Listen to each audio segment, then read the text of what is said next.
ശ്രദ്ധിച്ച് കാണുന്നതിന്റെ കാരണം എന്താണെന്ന് വെച്ച് കഴിഞ്ഞാൽ ചിലപ്പോൾ നമ്മൾ ആ വീഡിയോയിൽ ചോദിക്കുന്ന വളരെ ഇറലവന്റ് ആയിട്ടുള്ള ഒരു ഫാക്ട് ആയിരിക്കും, അല്ലെങ്കിൽ അങ്ങനെ എന്ത് വേണേലും ആവാം. പക്ഷെ ആ വീഡിയോ ശ്രദ്ധിച്ച് കാണുക, അതിൽ പറയുന്നതെല്ലാം ശ്രദ്ധിച്ച് കേൾക്കുക.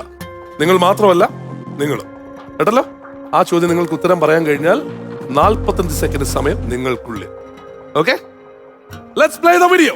ആ പറഞ്ഞോ ആശാനെ. സ്കൂളിൽ പോയോ? രണ്ട് പിള്ളേരെ ഞാൻ സ്കൂളിൽ വിട്ടിട്ടാ വന്നേ. പിള്ളേരെ കൊണ്ടുവിട്ട കാര്യമാണോ ഞാൻ പറഞ്ഞത്? വെള്ളാരം കുന്നിലേറി സ്കൂളിൽ പണിക്ക് പോയോ നിന്ന്? ആ പോയി. ആ മറ്റവൻ വന്നോ? അവൻ വന്നില്ല, അവന് ഇച്ചിരി കഴിഞ്ഞിട്ടേ വരത്തുള്ളൂ. ആ ശരി, അവനോടും കാര്യങ്ങളെല്ലാം പറഞ്ഞ് റെഡിയാക്കിക്കണം. കണ്ടോ? ഭയങ്കര ഡിസ്ട്രാക്ടിങ് വീഡിയോ ആയിരുന്നു. അതിനിടയിലൊക്കെ വേറെ ഒരുപാട് സംഭവങ്ങൾ, വേറെ പല ആൾക്കാരുടെയും ഒക്കെ പിക്ചേഴ്സും ഒക്കെ കണ്ടു അല്ലേ. ഞാൻ ആരാണെന്ന് ഒന്നും പറയത്തില്ല. Let's go straight into the question. കാരണം അത് മനസ്സിൽ നിൽക്കവേ തന്നെ നിങ്ങൾക്ക് ചോദ്യം കിട്ടിയാൽ കുറച്ചുകൂടി എളുപ്പമാവുമല്ലോ. Question on the screen please. തന്റെ എത്ര കുട്ടികളെ സ്കൂളിൽ കൊണ്ടുചെന്നാക്കി എന്നാണ് പണിക്കാരൻ പറയുന്നത്? ഒന്നുകൂടെ ഇടൂ. നീ വേണമെങ്കിൽ ആ കുട്ടികളെ കാണിച്ചു തരാം, അല്ലാതെ ഇടില്ല. ഉത്തരം അറിയാവുന്ന ഉത്തരം പറയാം, ചിലപ്പോ അത് ശരിയാവാം. പിന്നെ ഉത്തരം പറയാലോ, കോൺഫിഡന്റ് ആയിട്ട് പറയൂ. 3 എന്നാണ് ഉത്തരം പറയുന്നത്. അത് ഫൈനൽ ഉത്തരമാണോ? 3 ഫൈനൽ ഉത്തരമാണോ അല്ലയോ എന്നോട് പറയൂ.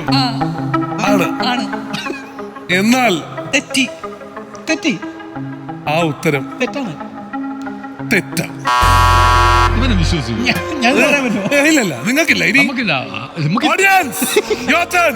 ആർക്കൊക്കെ ഉത്തരം അറിയാം? അതിൽ കാണിച്ച എത്ര കുട്ടികൾ?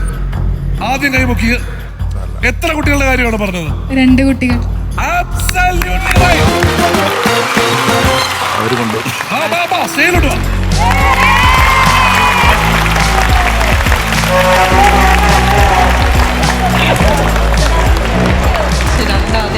വെൽക്കം. പേരെന്താണ്? ഫ്ലൈ വീണ. ഫ്ലൈ വീണ? ഫ്ലൈറ്റിൽ വീണ? വീണില്ല, വീഴാറാവുന്നേ ഉള്ളൂ. ഫ്ലൈ വീണ അതാണോ പേര്? നല്ല പേരേട്ടാ. VEN. ഈ കുട്ടി വരുമ്പോ മാത്രം ആ ഉബുസേല ഊതിയൊന്ന് കാണട്ടെ. ഒന്നുകൂടെ ഊതിക്കേ, കേക്കട്ടെ. വളരെ നന്നായിട്ട്. വീട്ടിൽ വേറെ ആര്? ചേട്ടന്റെ പേര്? ഫ്ലൈവിൻ. ഓ, മറ്റേത് ഫ്ലൈവി, ഇത് ഫ്ലൈ വീണ. ഞാൻ കരുതി ഹെലികോപ്റ്റർ വേണോ. ഹെലികോപ്റ്റർ വേണോ? അച്ഛന്റെ പേര് ജെറ്റ്. തൃശ്ശൂർ മണ്ണുത്തി. അച്ഛൻ എന്ത് ചെയ്യുന്നു? ഡോക്യുമെന്റ് ആധാരം എഴുത്ത്. ആ, ഒരിക്കലും കള്ള ആധാരം നിങ്ങളുടെ പേരിൽ വരരുത്. മാത്രമേ ഉള്ളൂ ഈ പേരിൽ. ഫസ്റ്റ് ഓഫ് ഓൾ ഒരു വലിയ കയ്യടി കൊടുത്ത്. ആദ്യം ആ ബോബൻ ചേട്ടൻ 2 പറഞ്ഞല്ലേ? അല്ല, ഞാൻ തന്നെ 2 പറഞ്ഞു. ആ, അത് ഞാൻ കേട്ടു. അതെ ഞാൻ പറയാം, കോൺഫിഡന്റ് ആയിട്ട് ഉത്തരം പറയാൻ. മിഥുനെ, ആ ടീമിൽ സംഭവിക്കുന്നത് ബോബൻ ചേട്ടൻ പറഞ്ഞ എല്ലാം കറക്റ്റാ. അത് അംഗീകരിക്കുന്നില്ല. നമുക്കൊന്ന് ടീം മാറിയാലോ. ഓക്കെ, അപ്പോ ഫ്ലൈ വീണ പറഞ്ഞു. 45 സെക്കൻഡ് കൊണ്ട് ഫ്ലൈ ചെയ്യാനായിട്ട്. എന്റെ അമ്മേ, അപ്പൊ ഫ്ലൈ വീണ കണ്ട സപ്പോർട്ട് കണ്ട അല്ലേ? അവിടെ ഒരാൾ മാത്രം കൈയടിച്ചില്ല. പേടിക്കണ്ട, അകത്ത് കയറിയാൽ ഈ ഗെയിം പാസ്സായി കഴിഞ്ഞുണ്ടല്ലോ, എത്ര വേണേ എടുത്തോളാൻ പറഞ്ഞിട്ടുണ്ട്. തീർച്ചയായിട്ടും all the best to you. Meenakshi. Yes Mithun ചേട്ടാ. അപ്പം 2ാമത്തെ റൗണ്ടിലെ ആദ്യത്തെ ടാസ്ക് ആണ് നമ്മളിപ്പോ കളിക്കാൻ പോകുന്നത്. ടാസ്കിന്റെ പേരെന്താണെന്നറിയോ? ഒട്ടിപ്പോ. യെസ്. അപ്പൊ ഇവിടെ ആയിട്ട് കുറച്ച് പീപ്പികൾ നമ്മൾ വെച്ചിട്ടുണ്ട്.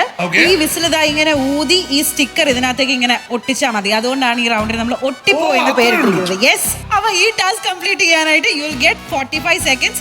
ടാസ്ക് കംപ്ലീറ്റ് ചെയ്തതിനു ശേഷം പിട്ടാപ്പള്ളി ഏജൻസീസ് നൽകിയ റെഡ് റിബൺ വെച്ച് കയ്യിൽ ഒതുങ്ങാവുന്ന മാക്സിമം ഗിഫ്റ്റ് എടുത്തിട്ട് പുറത്തേക്ക് കിടക്കാം. മിനിമം 3 എങ്കിലും നിങ്ങൾ എടുക്കണം. ഓക്കെ, മിനിമം 3 സ്റ്റിക്കർ എങ്കിലും എടുക്കണം. യെസ്.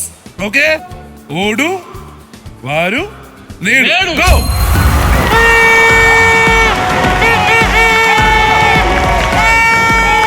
പോലെ അബദ്ധം പറ്റരുത്. ഒട്ടുന്ന സ്റ്റിക്കറുകൾ എടുക്കുക. Very good.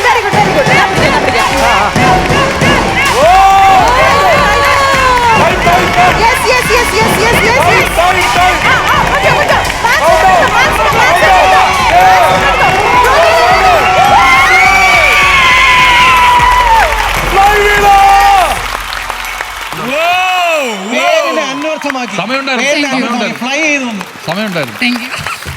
അങ്ങനെ പലതും പറയും. കറക്റ്റ് ആയിട്ടാണ് ചെയ്തത് കേട്ടോ. അല്ല സമയം ഉണ്ടായിരുന്നു. തരത്തില്ല. ഇനി ഒരെണ്ണം കൂടി 8 എടുക്കായിരുന്നു. സെക്കൻഡ് ഉണ്ടായിരുന്നു. തരത്തില്ല, ചോദിക്കണ്ട, തരത്തില്ല. പിട്ടാപ്പള്ളി ഏജൻസീസ് നൽകുന്ന ഒരു stainless steel casserole, Pittappilly agencies നൽകിയ ഒരു non stick fry pan. Audience ഇനി നിങ്ങൾ എന്താണ് ചെയ്യേണ്ടതെന്നറിയോ? മനമുരുകി പ്രാർത്ഥിക്കുക എവർക്ക് കിട്ടാതിരിക്കാൻ.